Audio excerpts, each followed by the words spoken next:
बहुत स्वागत है फ्रेंड्स। मुझे उम्मीद है कि आपकी प्राइमरी शिक्षक भर्ती की तैयारी अच्छे से चल रही है और आप सफलता की ओर बढ़ रहे हैं। उसी में आपको प्लस पॉइंट दिलाने के उद्देश्य से यह वीडियो रहेगा। हमारा जो टॉपिक है और आपके सिलेबस में है पर्यावरणीय भूगोल के अंतर्गत, यानी भौगोलिक चीज़ों के बारे में भूगोल के अंतर्गत जितना पर्यावरण के अंतर्गत जो सिलेबस दिया गया है उसका हम कवर करेंगे इस वीडियो पर। इसके पहले के वीडियो में ये ऊपर जो देख रहे हैं आप, ये तमाम चीज़ें बताई हुई हैं। सबसे ठंडा ग्रह कौन सा है, वरुण है। जीवाश्म ग्रह कौन सा है, चंद्रमा है। इनके बारे में आप मेरे इसके पहले के वीडियो में चैनल में जाएंगे, वीडियो को क्लिक करेंगे, वीडियो में नीचे आप ढूंढने से आपको मिल जाएगा, या फिर प्ले लिस्ट बना हुआ है वर्ग 3 के नाम से, उसमें आप जाके इसको ले सकते हैं। तो यहाँ पर देखिए, आज हम उसके आगे क्वेश्चन करेंगे। दोस्तों, मुझसे अच्छे भी कई बड़े यूट्यूबर्स चैनल हैं, लेकिन उसमें मुझको एक कमी नज़र आई कि घंटों के वीडियो पर वह केवल 10-15 क्वेश्चन ही समझा पाते हैं या करवा पाते हैं, जिससे आपका बहुत सारा समय बर्बाद हो जाता है। तो बिना समय गवाए हम 50 से अधिक प्रश्नों का यहाँ पर आपको दिखाएंगे, समझाएंगे। देखिए, ये चंद्रमा वाला जो क्वेश्चन है ये हमेशा आता है, और विशेषकर शिक्षक का भर्ती पर। देखिए, चंद्रमा पर पहला कदम रखा गया था 21 जुलाई 1969 को, और नील आर्मस्ट्रांग हैं। अपोलो 11 ये अंतरिक्ष यान का नाम है। ठीक, तो चंद्रमा पर पहला कदम रखा गया 21 जुलाई 1969 को। नील आर्मस्ट्रांग थे अपोलो 11 अंतरिक्ष यान से। चंद्रमा पर पहुंचने वाले पहले भारतीय हैं भारत के राकेश शर्मा, जो कि 2 अप्रैल 1984 में पहुंचे थे। ठीक, यहाँ पर फिर है ग्रहों के बारे में। अंतरिक्ष ग्रह होते हैं और बाह्य ग्रह होते हैं। अंतरिक्ष ग्रह में देखिए, बुध, शुक्र, पृथ्वी, मंगल, ये 4 ग्रह जो हैं ये सूर्य से, यहाँ पर जैसे सूर्य के सबसे पास में बुध है, फिर शुक्र है, फिर पृथ्वी है, फिर मंगल है। ये अंतरिक्ष ग्रह कहलाते हैं। और बाह्य ग्रह में यहाँ पर देख सकते हैं बृहस्पति है, शनि है, यूरेनस है, नेपच्यून है। तो टोटल यहाँ पर 8 ग्रह हो जाते हैं, यहाँ पर देख सकते हैं। ठीक, तो ये बाह्य ग्रह बृहस्पति है, शनि, यूरेनस, नेपच्यून, और यहाँ पर ये अंतरिक्ष ग्रह हैं। फिर इसके बाद हम आपको यहाँ पर 2 महत्वपूर्ण बिंदु बता देते हैं। अपसौर की जो घटना होती है उसको सूर्य से पृथ्वी की अधिकतम दूरी किस दिन होती है, ऐसा करके क्वेश्चन आएगा, उसको अपसौर बोलते हैं। यहाँ पर देखिए, सूर्य से पृथ्वी की अधिकतम दूरी या अपसौर की घटना होती है किस तारीख को होती है? 4 जुलाई को, यानी हर साल 4 जुलाई को सूर्य से पृथ्वी की जो दूरी होती है वह सबसे अधिक होती है। ठीक, 4 जुलाई ध्यान रखिएगा। वहीं उपसौर, यहाँ पर देखिए, सूर्य से पृथ्वी की न्यूनतम दूरी होती है। उपसौर ध्यान रखिएगा, यानी उपसौर की घटना होती है किस तारीख को? तो 3 जनवरी को, यानी हर साल 3 जनवरी को उपसौर की यहाँ पर घटना होती है। यानी पृथ्वी सूर्य से कम दूरी पर रहती है, न्यूनतम दूरी पर रहती है। यानी पृथ्वी और सूर्य और पृथ्वी के बीच की दूरी सबसे कम होती है 3 जनवरी को। फिर एक आपको चित्र दिखा देते हैं जिससे संबंधित हम आगे क्वेश्चन यहाँ पर आपको बताने वाले हैं। इस चित्र में यहाँ पर देखिए, ये चित्र है। इस चित्र में देखिए, उत्तर ध्रुव यहाँ पर बना हुआ है, इसके नीचे यहाँ पर दक्षिण ध्रुव बना हुआ है।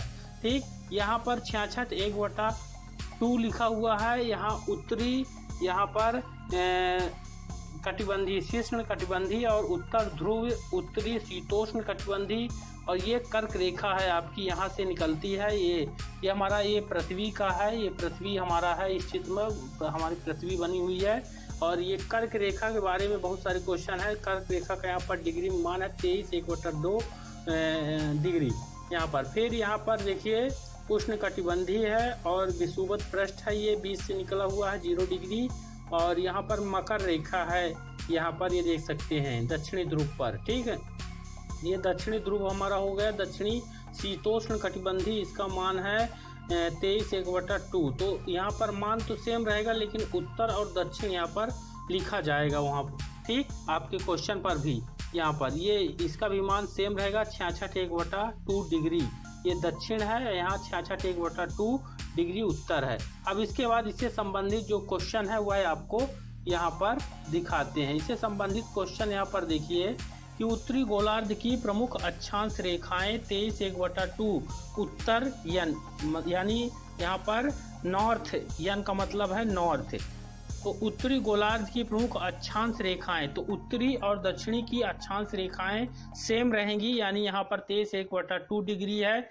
यहाँ पर केवल अंतर रहेगा उत्तर और दक्षिण का, तो उसको बोलते हैं कर्क रेखा। ठीक, यानी उत्तर की यहाँ पर कर्क रेखा। फिर है यहाँ पर 66/1/2 डिग्री उत्तर में उत्तर ध्रुव व्रत।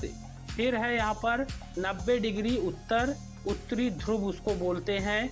अगर हम बात करें दक्षिण की, तो यहाँ पर दक्षिण गोलार्ध की प्रमुख अक्षांश रेखाएं 23/1/2 दक्षिण, यस यानी साउथ है। यहाँ पर इसको बोलते हैं मकर रेखा। ये यूपी टेट 2017 में आया हुआ क्वेश्चन है, यानी उत्तर प्रदेश का जो शिक्षक भर्ती हुआ था 2017 में, उसमें आ चुका है। तो यहाँ पर इस रेखा का बस अंतर रहेगा, जो दक्षिण में है दक्षिण वाली रेखा को दक्षिण वाली रेखा 23/1/2 डिग्री में जो है मकर रेखा बोलेंगे, और जो उत्तर में 23/1/2 रेखा रहेगी उसको कर्क वाल रेखा बोलेंगे, यानी ऊपर साइड कर्क रेखा है और नीचे साइड दक्षिण में मकर रेखा बोलते हैं। फिर यहाँ पर 66/1/2 दक्षिण है, दक्षिण ध्रुव व्रत बोलते हैं, और 90 डिग्री दक्षिण यस है, दक्षिण ध्रुव बोलते हैं। ठीक, ये ध्यान रखिएगा। फिर इसी से संबंधित आपको यहाँ पर बताते हैं, देखिए भारत का मानक समय जो होता है वह है 82/1/2 पूर्वी देशांतर इलाहाबाद के पास मिर्जापुर है। मिर्जापुर जो ग्रीनविच मीन टाइम से 5/1/2 घंटा आगे है, यहाँ पर देख सकते हैं। यानी भारत का जो समय है वह आपके पास मोबाइल होगा, एंड्रॉयड मोबाइल होगा, जब समय सेट करते होंगे उसमें 5.30 यानी 5.5 घंटा यहाँ पर रहेगा। वही चीज़ यहाँ पर बताया हुआ है, जो समय लिया जाता है भारत का, तो विश्व स्तरीय समय है, मानक समय है। भारत का मानक समय जो हो वह इलाहाबाद के पास मिर्जापुर से लिया जाता है, और ग्रीनविच मीन टाइम 5/1/2 घंटा यानी 5.5 घंटा जो है रहता है, आगे है, प्लस में रहता है, प्लस में आपने देखा होगा। फिर सबसे अधिक टाइम जोन जो होता है कहाँ का आगे है, तो रूस का जो है वह 11 है। अभी तो रूस चर्चा में है, रूस और यूक्रेन ये दोनों चर्चा में हैं, क्योंकि रूस ने यूक्रेन पर अभी जो है तो हमला कर रखा हुआ है पिछले यहाँ पर हफ्ते भर से। और तो रूस की अगर हम बात करें तो 11 यहाँ पर रहेंगे घंटे आगे, अमेरिका 7 घंटे है, और ऑस्ट्रेलिया 3 घंटे है। यानी हमारे इंडिया में 5.5 घंटे, और अमेरिका में 7 घंटे, ऑस्ट्रेलिया में 3 घंटे, और रूस में 11 घंटे यहाँ पर समय आगे रहेगा। फिर ये क्वेश्चन, ये जो 2 बिंदु दिए हुए हैं ये इंपॉर्टेंट बिंदु हैं, इनसे संबंधित क्वेश्चन आते हैं। पृथ्वी व सूर्य के बीच चंद्रमा का आ जाना उसको क्या कहते हैं, तो ध्यान रखिएगा ये दोनों कंडीशन है, चंद्रमा और सूर्य के बीच पृथ्वी का आ जाना। तो दोनों कंडीशन में सूर्य अपनी जगह रहता है, सूर्य कहीं नहीं जाता, सूर्य फिक्स है यहाँ पर, यानी सूर्य यहाँ पर अपनी जगह ही रहेगा दोनों में, चाहे सूर्य ग्रहण हो या चंद्र ग्रहण हो, तो सूर्य अपनी जगह रहेगा। देखिए यहाँ पर अगर इसको हम थोड़ा सा इधर करके देखें तो सूर्य व पृथ्वी के बीच चंद्रमा का आ जाना, सूर्य व पृथ्वी के बीच जब चंद्रमा आता है उसको सूर्य ग्रहण बोलते हैं, ये ध्यान रखिएगा। या फिर यहाँ पर जो लिखा हुआ है पृथ्वी व सूर्य के बीच चंद्रमा का आ जाना, उसको बोलते हैं सूर्य ग्रहण। सूर्य यहाँ पर फिक्स है, और चंद्रमा और सूर्य के बीच पृथ्वी आ जाती है तो उसको चंद्र ग्रहण, यानी पृथ्वी सूर्य व चंद्रमा के बीच में जब पृथ्वी आती है तो सूर्य की जो छाया सूर्य का प्रकाश पृथ्वी पर होता है, क्योंकि चंद्रमा का कोई प्रकाश नहीं होता, इसलिए पृथ्वी की छाया चंद्रमा पर पड़ती है, उसी को चंद्र ग्रहण बोलते हैं दोस्तों यहाँ पर। ठीक, तो मुझे उम्मीद है आप समझ गए होंगे। सूर्य ग्रहण जो होता है उसमें पृथ्वी के और सूर्य के बीच चंद्रमा आ जाता है, और चंद्र ग्रहण में चंद्रमा और सूर्य के बीच जो है तो यहाँ पर पृथ्वी आ जाती है। ठीक है ना, सूर्य तो यहाँ पर चंद्र ग्रहण हो जाता है। ठीक, तो दोनों चीज़ें आप समझ लें। फिर है यह टेट 2012 में आया हुआ है। फिर विषुवत रेखा, मकर रेखा और कर्क रेखा कहाँ से गुजरती हैं, तीनों रेखाएं कौन से, तो अफ्रीका महाद्वीप से गुजरती हैं ये तीनों रेखाएं, विषुवत रेखा, मकर रेखा और कर्क रेखा, ये तीनों रेखाएं अफ्रीका महाद्वीप से होकर गुजरती हैं। फिर विषुवत रेखा एवं मकर रेखा गुजरती हैं ब्राज़ील से। यहाँ पर 2 ही रेखाएं गुजरती हैं, ये चीज़ आपको ध्यान देना है, विषुवत रेखा और मकर रेखा। ब्राज़ील से गुजरती है। इसके पहले जो विषुवत रेखा, मकर रेखा और कर्क रेखा ये अफ्रीका महाद्वीप से है, लेकिन विषुवत रेखा, मकर रेखा ये ब्राज़ील से गुजरती हैं। फिर किस महाद्वीप के तटों पर सबसे ज़्यादा ज्वालामुखी सक्रिय रहते हैं? अमेरिका और एशिया महाद्वीप में। तो अपना भारत एशिया महाद्वीप में है। फिर किस महाद्वीप में एक भी ज्वालामुखी नहीं है? ऑस्ट्रेलिया महाद्वीप में एक भी ज्वालामुखी नहीं है, और ऑस्ट्रेलिया महाद्वीप यह सबसे छोटा महाद्वीप है। सबसे बड़ा कौन सा है दोस्तों? सबसे बड़ा महाद्वीप एशिया महाद्वीप है, और सबसे छोटा महाद्वीप ऑस्ट्रेलिया है। यहाँ पर एक भी ज्वालामुखी नहीं है। ठीक। फिर भूमध्य सागर का प्रकाश स्तंभ किसको बोलते हैं? स्टम्बोली को बोलते हैं। फिर विश्व का सबसे ऊंचा ज्वालामुखी कौन सा है? विश्व का सबसे ऊंचा ज्वालामुखी है कोटापैक्सी, जो कि 19,613 फीट है और इक्वाडोर में स्थित है। विश्व का सबसे ऊंचा ज्वालामुखी है कोटापैक्सी। फिर विश्व का सबसे ऊंचा शांत ज्वालामुखी है। ये ज्वालामुखी है लेकिन शांत है, एकांगुआ, जो कि एंडीज पर्वतमाला पर स्थित है यहाँ पर। अब हम आपको यहाँ पर दिखा देते हैं कुछ ज्वालामुखियों के बारे में। यहाँ पर देखिए, ये ज्वालामुखी का बना हुआ है और ये नाम है उनके सक्रिय हैं, और ये सक्रिय ज्वालामुखी हैं, जैसे माउंट एटेना इटली में है यहाँ पर, और लिम्पी द्वीप समूह इटली में है, और इक्वाडोर का कोटोपैक्सी, अंडमान निको का पैसन द्वीप भारत में है, माउंट एयरबस अंटार्कटिका में है, सुसुप्त और प्रसुप्त ज्वालामुखी जापान का यहाँ पर है। फिर इटली का भी मुखी है, अंडमान निकोबार द्वीप का है यहाँ पर। ठीक है ना। ये ज्वालामुखी के बारे में थोड़ा सा धुंधला दोस्तों, लेकिन आपको इतने में ही मैनेज करना होगा। फिर इसके बाद हम बिना समय गवाए आपको दिखाते हैं ज्वालामुखी के बारे में और जानकारियाँ। ज्वालामुखी के बारे में यहाँ पर देखिए, सक्रिय जो ज्वालामुखी है वो एटना स्टम्बोली, मतलब जो सक्रिय ज्वालामुखी है एटना है, स्टम्बोली है, ये दोनों इटली में है, और कोटोपैक्सी एंडीज पर्वत इक्वाडोर में है। कोटोपैक्सी एंडीज पर्वत और इक्वाडोर में। यूपी टेट 2017 के एग्जाम में आया है।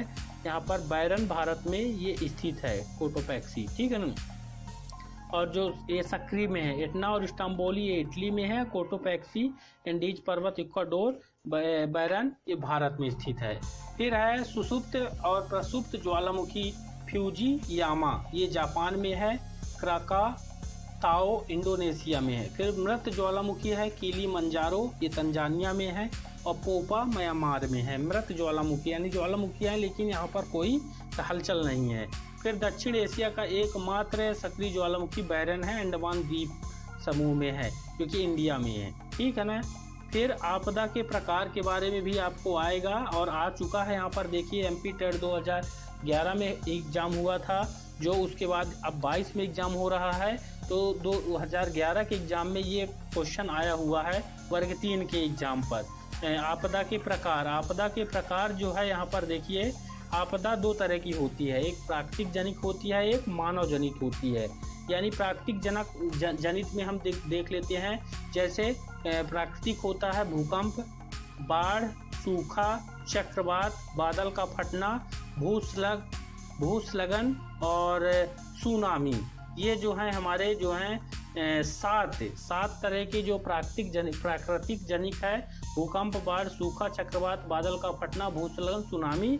और जो मानव जनित है, यहाँ पर मानव जनित हैं रासायनिक दुर्घटना, परमाणु दुर्घटना, महामारी, जनसंख्या विस्फोट, वनाग्नि यानी जंगल की आग को वनाग्नि कहते हैं, और शॉर्ट सर्किट से लगी आग। जो शॉर्ट सर्किट से लगी आग वाला ये वाला क्वेश्चन है, ये टेट 2015 में आ चुका है। हरियाणा के शिक्षक भर्ती के एग्जाम में 2015 में शॉर्ट सर्किट से लगी आग, ये मानव जनित है। तो ये ध्यान रखिए, रासायनिक दुर्घटना, परमाणु दुर्घटना, इनमें हमको डाउट हो जाता है कि ये प्राकृतिक जनित है या मानव जनित है। तो रसायन मनुष्य के द्वारा बनाए हुए हैं, परमाणु दुर्घटना, परमाणु भी मनुष्य के द्वारा भी, जो परमाणु बम वगैरह है ये सब, तो ये मनुष्य के द्वारा ही बनाया हुआ है, तो ये मानव जनित में आते हैं। तो यहाँ पर महामारी भी, बीमारियाँ जो हैं ये मानव जनित हैं, जनसंख्या विस्फोट मानव जनित है, वनाग्नि, शॉर्ट सर्किट से लगी आग, तो ये ध्यान रख लीजिए। फिर भूकंप के बारे में जो क्वेश्चन आते हैं तो उनको आपको दिखा देते हैं यहाँ पर। भूकंप के बारे में देखिए, भूकंप का अध्ययन सिस्मोलॉजी में होता है। भूकंप का अध्ययन करने की जो शाखा है वह भूकंप का अध्ययन किससे किया जाता है? सिस्मोलॉजी कहते हैं। ठीक, जिसमें हम पढ़ाई करते हैं। भूकंप मापी यंत्र यानी भूकंप को किससे मापते हैं? सिस्मोग्राफ, जिसको 1880 जॉन मिल ने भूकंप लेखी के नाम से यहाँ पर बनाया है। भूकंप मापी यंत्र सिस्मोग्राफ 1880 जॉन मिल ने। ध्यान रखिएगा, ये बहुत बार क्वेश्चन आया है। UP TET 2016 14-11, U TET Uttarakhand TET और 2015 और 14 में आया हुआ है। फिर सर्वाधिक भूकंप वाला देश जो है कौन सा है? जापान में सबसे ज़्यादा आते हैं। भूकंप मापन इकाई है रिएक्टर स्केल। ध्यान रखिएगा, ऊपर जो है वह यंत्र है और नीचे इकाई है रिएक्टर स्केल। सिस्मोग्राफ हो गया और रिएक्टर स्केल, ये दोनों भूकंप से संबंधित है। ठीक, फिर है ये यूपी टेट 2011 में आया हुआ है। समुद्र में उठने वाली भूकंपी लहरें, उनको सुनामी कहते हैं। और भारत में सर्वाधिक भूकंप क्षेत्र हिमालय पर्वत में है, गुजरात में आता है। फिर सुनामी शब्द जो है जापानी है। और रिएक्टर मापक पर अंकित अंक 0 से 9 है। रिएक्टर मापक पर अंकित अंक 0 से 9 होते हैं।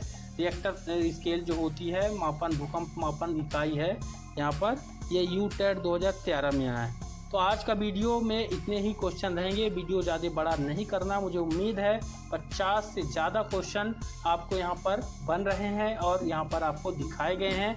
आपकी तैयारी अच्छे से चलती रहे और इसी तरह आपको अच्छे अच्छे क्वेश्चन मिलते रहें। तो चैनल को सब्सक्राइब करेंगे। मिलेंगे अगले वीडियो पर। धन्यवाद।